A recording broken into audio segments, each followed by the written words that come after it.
आप सभी लोगों का स्वागत है आज की प्रमुख चर्चा में। आज की चर्चा का विषय है मालदीव बनाम भारत विवाद।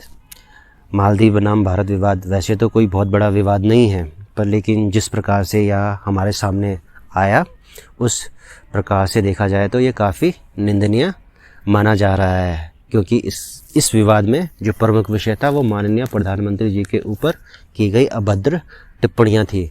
वैसे तो किसी भी देश के अंदर अपने राजनीतिक हितों को पूरा करने के लिए पॉलिटिकल लीडर हर तरह के दावपेच खेलते हैं, पर लेकिन इस तरह के दावपेच जब खेले जाते हैं तो वो कैसे होते हैं, बहुत ही नकारात्मक देखने को मिलते हैं। तो इसको समझने से पहले हम यहाँ का थोड़ा पॉलिटिकल सिस्टम समझ लेते हैं, ठीक है। तो पॉलिटिकल सिस्टम को समझने से पहले हम एक महत्वपूर्ण चीज़ देखेंगे, इसकी इंडिपेंडेंस को लेके। और वैसे तो मालदीव की इंडिपेंडेंस 1965 में इसको मिल गई थी, पर लेकिन भारत की इसमें बहुत ही महत्वपूर्ण भूमिका है, क्योंकि इसके बाद भी यहाँ पर बहुत सारे पॉलिटिकल डिस्प्यूट देखने को मिलते हैं अंतर्राष्ट्रीय स्तर पे। तो लेकिन 1978 से लेके 1988 तक यहाँ पर जितने भी पॉलिटिकल डिस्प्यूट इनसाइड जो तख्ता पलट को लेके प्रमुख थे, उनको भारत इजीली करता है, हैंडल करता है और अपनी सहायता के द्वारा ऑपरेशन कैक्टस के तहत यहाँ पर पॉलिटिकल सिस्टम को सुरक्षित रखता है। व उसके बाद यहाँ पर काफ़ी लंबे समय तक एक ही सरकार बनी रहती है। पर लेकिन 30 सालों के पश्चात 2008 में फिर यहाँ पर होता है, दोबारा से एक नई सरकार आती है जिसका नाम होता है MDP, और मोहम्मद नशीद इसमें चुनाव जीतते हैं। और इन्हीं के मध्य होता है, भारत का एक डिफेंस पैक्ट 2009 में होता है। और चौथा जो हुआ था हमारा डिफेंस कॉपरेशन डायलॉग, वो हमारा 2023 मार्च में हुआ था। वैसे तो 1976 में हमें इन्होंने एक मैरीटाइम बाउंड्री ट्रीटी भी हुई थी, और मैरीटाइम ट्रीटी के तहत इन्होंने मिनिकॉय को भारत का एक महत्वपूर्ण हिस्सा माना था। और इसके साथ साथ भारत इनके जो MNDP है, मालदीवियन नेशनल डिफेंस फोर्स, उसको भी करता है। उसकी जो टोटल रिक्वायरमेंट है उसकी 70% जो रिक्वायरमेंट है भारत के द्वारा ही पूरी होती है, चाहे वो ट्रेनिंग के रूप में हो, चाहे किसी भी प्रकार की असिस्टेंट हो। तो पॉलिटिकल सेटअप का हेड का प्रमुख कारण जो था वो था, यहाँ पर प्रमुख कारण था अपने इंटरेस्ट पूरे करने, क्योंकि जो इस समय नई सरकार आई है जो बेसिकली PPM और PNC का अलायंस है, और इसके जो लीडर हैं डॉक्टर मोहम्मद मोइज्जू। तो डॉक्टर मोइज्जू का कोई इतना बड़ा एजेंडा नहीं है कि भारत को लेके, पर लेकिन कुछ चीज़ों को लेके उन्होंने स्पष्ट कहा है, जैसे भारतीय सेना का इसके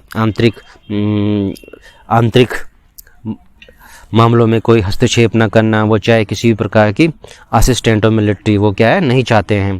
पर लेकिन इसके खास साथ दूसरा कारण भी देखा गया है, क्योंकि अंतर्राष्ट्रीय स्तर पर देखा गया है कि ये जो आइसलैंड है ये अपने इंटरेस्ट पूरे करने के लिए अपनी फॉरेन पॉलिसी को थोड़ा वाइड अप कर रहा है, और इतना वाइड करने के कारण यह धीरे धीरे चाइना के संपर्क में भी आया है। और इसी समय जो तत्कालिक यात्रा मोहम्मद मोइज्जू जी ने चाइना की उसमें भी यह सब कुछ देखने को मिला, जहां पर इनके तहत बहुत सारे एग्रीमेंट साइन हुए, और साथ ही साथ यहाँ पर अपने यहाँ टूरिज्म को बढ़ावा देने के लिए अपने यहाँ के चाइनीज़ पीपल्स को अपने यहाँ आने के लिए निमंत्रित किया। अब हम देखें तो वैसे तो कोई बहुत बड़ा फैक्टर नहीं, चाहे 2008 का चुनाव हो, चाहे वो हमारा डिफेंस पैक्ट हो, उससे मालदीव को ही फ़ायदा हुआ है। पर लेकिन आने वाले जो लीडर्स हैं, जैसे 2013 का चुनाव है PPM का, तो उसमें अब्दुल्ला यमीन चुनाव जीतते हैं, तो पूरी तरह से होता है, भारत की नेगेटिव तो विचार रखते हैं। वो चाहे 2018 का चुनाव हो MDP का, तो वो तो बहुत भारत के बहुत ज़्यादा क्लोज थे, पर लेकिन फिर से दोबारा होते हैं, अपने इंटरेस्ट यहाँ पर गहराते हैं, पॉलिटिकल इंटरेस्ट। और उसमें होता है, जो पुरानी पार्टी थी PPM और PNC का अपना एक महत्वपूर्ण अलायंस बनता है, और उसी में डिफेंस पैक्ट के तहत बहुत सारे इशू क्रिएट किए जाते हैं, जिसमें ये बताया जाता है कि किस प्रकार से भारतीय सेना मालदीव के लिए हानिकारक है, किस प्रकार वो एक सॉवरेन कंट्री है, किस प्रकार मालदीव को अपने इंटरेस्ट पूरे करने चाहिए। तो बहुत सारे बहुत तरह के इशू यहाँ पर सामने देखना, कभी भारतीय प्रधानमंत्री को पपेट कहा गया इजराइल का, कभी कभी कुछ और नेगेटिव टिप्पणियाँ की गई, वो चाहे इनके पॉलिटिकल लीडरों मरियम सियोना मुख्यतः, और उसके बाद और अन्य पत्रकार भी इसमें देखे गए। और इन्होंने कहा कि भारतीय सैनिकों की मौजूदगी यहाँ पर इनके संविधान के खिलाफ है, और भारत विरोधी बयान यहाँ पर हमें देखने को मिले। वैसे तो ये कोई बहुत बड़ा इशू नहीं है, पर लेकिन जिस तरह से क्या है भारतीय पॉलिटिकल लीडर्स को यहाँ पर निशाना ताना गया और अपने इंटरेस्ट पूरे करने के लिए दूसरे देश के संपर्क में ये लोग आए, जैसे चाइना के संपर्क में आए, वो भारत के लिए थोड़ा शोचनीय बन गया है। और शोचनीय होने के साथ साथ क्या है, भारत को ये देखना होगा कि अपनी फॉरेन पॉलिसी के तहत वह इसे किस प्रकार से सॉल्व आउट करता है।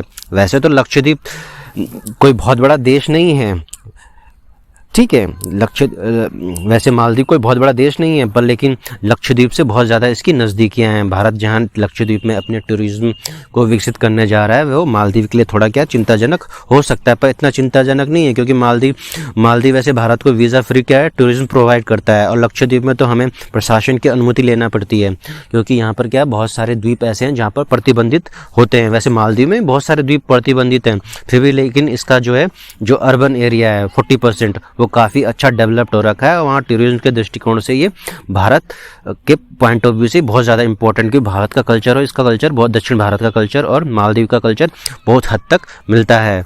पर लेकिन इस समय जो सबसे ज़्यादा इम्पोर्टेंट इशू देखने को मिला, ना हमारे बीच कोई मैरीटाइम बाउंड्री को लेकर डिस्प्यूट हुआ, ना हमारे बीच सैन्य विवाद है किसी प्रकार के। भारत ने हर समय क्या है इनको मदद ही की है, पर लेकिन किसी भी प्रकार का जो प्रॉब्लम यहाँ पर आया, चाहे वो सुनामी का 2004 का रेस्क्यू मिशन हो, चाहे कोविड-19 का, चाहे वाटर शॉर्टेज, जो हर प्रकार की सुविधा क्या भारत ने हर समय आर्ट्स ने इनको प्रोवाइड की है। पर लेकिन क्या है यहाँ के पॉलिटिकल लीडर्स ने जो अभी तत्कालिक है उन्होंने साफ साफ तो इसके लिए सीधे सीधे तौर पे तो माफ़ी मांग लिए, फिर भी क्या है भारतीय राजनीतिकों के द्वारा इसे काफ़ी सीरियस लिया गया और साथ ही साथ भारत की देश की जनता के द्वारा भी इसे सीरियस लिया गया। और दो तरह के बिंदु सामने देखने को मिले, एक जहां मालदीवियन के द्वारा इंडिया बॉयकॉट का नारा लगाया गया, वहीं क्या है इंडियंस के द्वारा मालदीवियन बॉयकॉट लगाया गया। ये इतना बड़ा विषय नहीं है बॉयकॉट, ये दोनों एक महत्वपूर्ण राष्ट्र है और कुछ पॉलिटिकल इंटरेस्ट के कारण इस प्रकार की समस्या पैदा हुई। इंटरनल पॉलिटिकल इंटरेस्ट बेसिकली इसका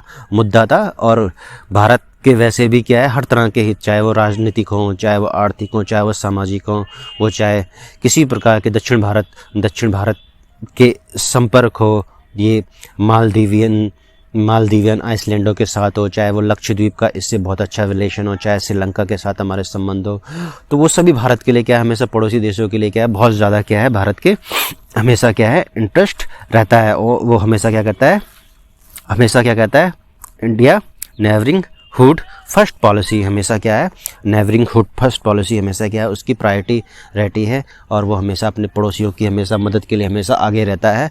वो अलग इशू हैं कि जैसे पाकिस्तान के साथ भारत के अलग इशू हैं, चाइना के साथ अलग इशू हैं और अन्य राष्ट्रों के साथ भी, पड़ोसी राष्ट्रों के साथ, पर लेकिन भारत ने हर किसी मुद्दे को क्या है डिप्लोमेटिक तरीके से निपटाने की कोशिश की है। पर लेकिन यहाँ पर क्या है अपने पॉलिटिकल इंटरेस्ट को पूरा करने के लिए इस प्रकार का विवाद पैदा हुआ है।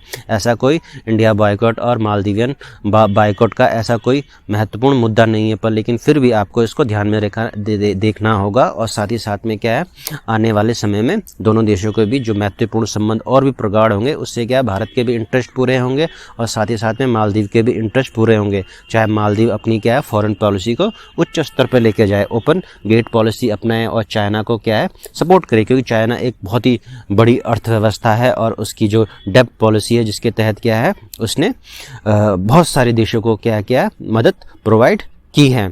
और ऐसा नहीं है कि कहीं पे हमें कोई समस्या पैदा होने वाली है। भारत के रिलेशन पूरी दुनिया में बहुत अच्छे हैं और मालदीव के साथ भी उसके बहुत अच्छे रिलेशन हैं।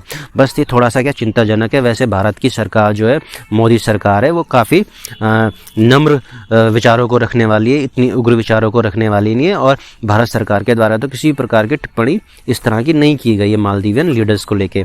पर लेकिन मालदीव की सरकार को देखना होगा कि दोनों देशों के नागरिकों के बीच इस प्रकार की कोई समस्या पैदा ना हो, क्योंकि दोनों ही देश क्या है एक दूसरे को लाभान्वित करते हों, आगे भी करते रहेंगे। और अपनी ओपन गेट पॉलिसी चाहे अपन फॉरेन पॉलिसी आपको अपनानी है, वो बहुत अच्छी चीज़ें होती है। अपने इंटरेस्ट पूरे करने के लिए कोई भी राष्ट्र हमेशा आगे जाएगा। और इसी के तहत हम दूसरा एक जो सबसे महत्वपूर्ण चीज़ बताना चाहते हैं वो है हमारी इसकी स्थिति। जैसे मालदीव ने हमें वीज़ा फ्री टूरिज्म प्रोवाइड कर रखा है, तो भारतीय लोगों को कभी ऐसा नहीं लगता है कि वो किसी दूसरे देश में जा रहे हैं। हमेशा ऐसा ही लगता है कि वो क्या है, एक अपना दक्षिण भारत का ही कोई राज्य है। यानी कि इतना क्लोज रिलेशन उन्होंने बना रखा है मालदीवियन प्रीवियस गवर्नमेंट्स ने। और लक्षद्वीप की देखी जाए तो यहाँ पर अभी बहुत ज़्यादा विकास किया जाना है, चाहे वो रीजनल एडमिनिस्ट्रेशन हो, चाहे वो केंद्र सरकार के द्वारा हो। वैसे तो ये भारत की यूनियन टेरिटरी है, फिर भी क्या है, यहाँ पर हमें अभी काफ़ी चीज़ें विकसित करनी है, क्योंकि ऐसे तो पॉपुलेशन कुछ खास नहीं है यहाँ की, सिर्फ 60,000 पॉपुलेशन ही है। और वहीं देखा जाए तो मालदीव इसका 10 गुना बड़ा है क्षेत्रफल के हिसाब से।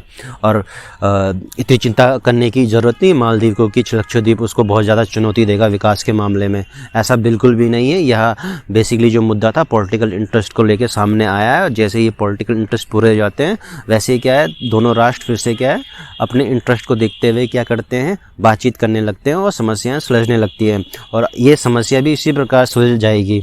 ये कोई बहुत बड़ी समस्या नहीं है, इसमें चिंता करने की विषय नहीं है। पर लेकिन हम लोगों को, जो भारत के नागरिक हैं, मालदीव के नागरिक हैं, उन्हें ध्यान देने की ज़रूरत है कि इस प्रकार के जो इंटरेस्ट पूरे करने के लिए पॉलिटिकल लीडर जो एजेंडा अपनाते हैं, चाहे वो हमारे देश के अंदर ही क्यों ना हो, ठीक है, क्या है, इनसे बचना चाहिए नागरिकों को। और क्या कोशिश करनी चाहिए, हमेशा सद्भावना पूर्ण रहने की कोशिश करनी चाहिए और दूसरे देश के नागरिकों की भी इज्जत करनी चाहिए और पॉलिटिकल लीडर की भी इज्जत करनी चाहिए। क्योंकि पॉलिटिकल लीडर क्या है, किसी भी राष्ट्र के क्या होते हैं, मार्गदर्शक होते हैं। खासकर इतने बड़े नेता, माननीय प्रधानमंत्री, जो पूरे देश को लीड कर रहे हैं, पूरे अंतर्राष्ट्रीय समुदाय में उनकी इतनी अच्छी इमेज है, वहाँ पर इस प्रकार की टिप्पणियाँ किसी राष्ट्र के द्वारा करना, और वो भी अपने पॉलिटिकल इंटरेस्ट को पूरा करने के लिए, तो वो काफ़ी अशोभनीय था। और ये जल्दी ही सुलझ जाएगा और हम भविष्य में देखेंगे दोनों राष्ट्र फिर से क्या है, एक दूसरे के पास आएंगे। और मालदीव का टूरिज्म हमेशा भारत के लिए कैसा रहा है, लाभान्वित रहा है, चाहे इकोनॉमिकल रूप से हो, चाहे वो कल्चरल रूप से हो, हर तरह से क्या है, ये भारत के लिए बहुत ही ज़्यादा लाभदायक रहा है। और हम चाहेंगे कि मालदीव की सरकार आने वाले समय में इस प्रकार के नकारात्मक विचारों को रखने वाले लोगों पर थोड़ा पाबंदी कसे। इसी के साथ हम आज के इस टॉक को समाप्त करते हैं। आप सभी लोगों का इस टॉक को सुनने के लिए धन्यवाद। और इस चैनल पर अगर आप पहली बार आए हैं तो आप सभी लोग इसे सब्सक्राइब जरूर करें, लाइक करें और शेयर करें। आगे चल के भी आपको इसी प्रकार के जो विषय है, डायलॉग है, चर्चा है, डिबेट है, आपको इस चैनल पर देखने को मिलेगी। और भविष्य में आप भी इसी प्रकार की हियरिंग से लाभान्वित होंगे। आप सभी लोगों का बहुत बहुत शुक्रिया इसे सुनने के लिए, धन्यवाद।